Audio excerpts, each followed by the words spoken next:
Hello, my name is Zachary Smith, and welcome to my channel. Today I'm going to talk about some of the ways that coronavirus has affected musicians, and some of the ways that the music community is working around that, and trying to make the best of a pretty tough situation.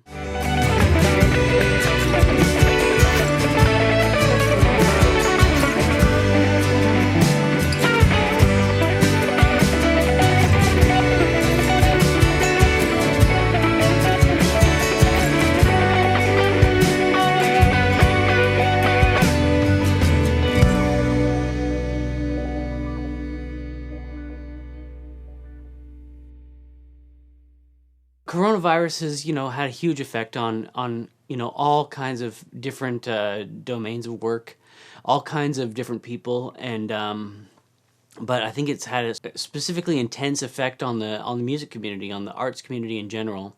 When social distancing has become, the norm, at least for the foreseeable future, that makes it really difficult for musicians to kind of get out on the road and do tours and have an interaction with the audience that is both kind of money making and fulfilling.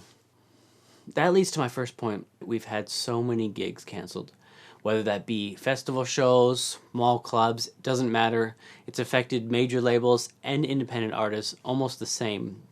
And the music community really relies on live shows as a major source of income, and I think that's really important to independent musicians and musicians who are trying to build their careers. And like the gigs that were canceled this spring, they could be a big part of helping to move somebody's career forward, whether that be a festival show or a showcase slot or something that was lost. And their career might be in a different place next year, even if they are invited back. So it's something that has slowed down the career and the trajectory and the planning of many independent artists. And I think that coronavirus has really had an interesting effect on kind of how musicians see the future and how they can plan gigs to move forward.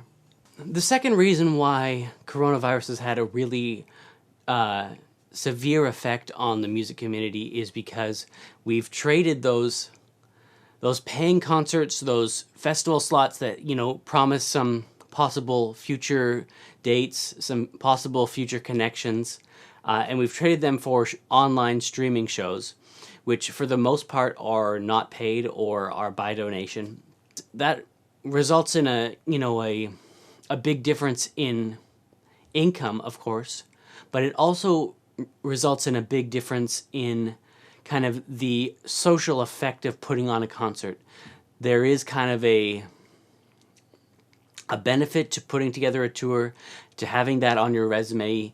Even if the tour doesn't go that well, even if it's not profitable, you still have something to look back to. You say, what did I do in 2020? I did this tour, I did this tour, and it looks good when you're trying to book future concerts. And I don't know if streaming concerts are going to have the same effect. If saying that I did, 20 online streaming concerts over a few months is going to be the same as doing a 20-date tour. Well, that remains to be seen. But it's definitely a hit on the income side of things. You've traded good paying gigs for donations and the online streaming platform.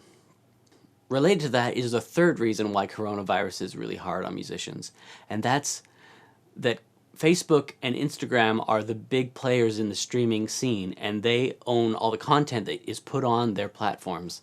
And so we've had to give up ownership of these live concerts, and now that video content is owned by Facebook, and they might decide in the future to use those videos in an ad campaign to promote how concerts are moving online and how the music community has really, come around to live streaming concerts, and there's not a need to go out to venues anymore. And so that could be really detrimental to individual cities' music scenes, to independent venues, and to the music scene as a whole.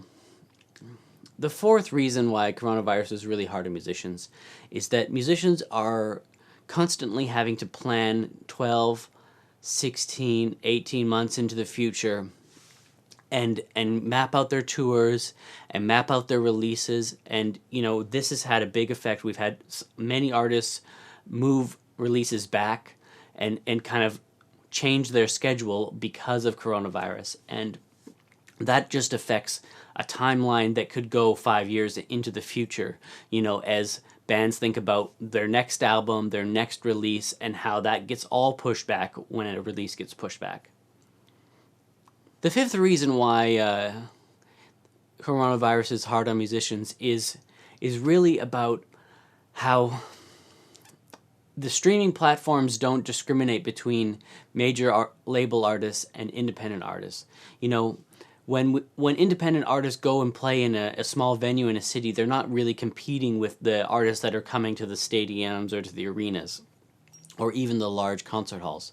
So there's a new competition that's been kind of created in the music scene between artists of a similar ilk, of a similar genre, that are now kind of trying to map out who's going to be streaming at what time, to not be in competition with each other directly, even though the scene is changing. And now it is not necessarily about the bigger artists and the smaller artists. It's about which artists are going to be in the same genre, going to attract the same audience, and what hour are they going to be on the platform. Thanks so much for watching my video today. I hope it was enjoyable. I'm going to play a little bit of Dobro at the end of this video.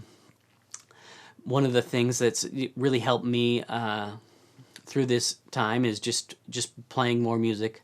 I've really enjoyed just playing guitar and playing Dobro, and just trying to kind of work through some of the problems that are happening through music. And it's a tough time in our world right now, and I hope everybody stays safe out there.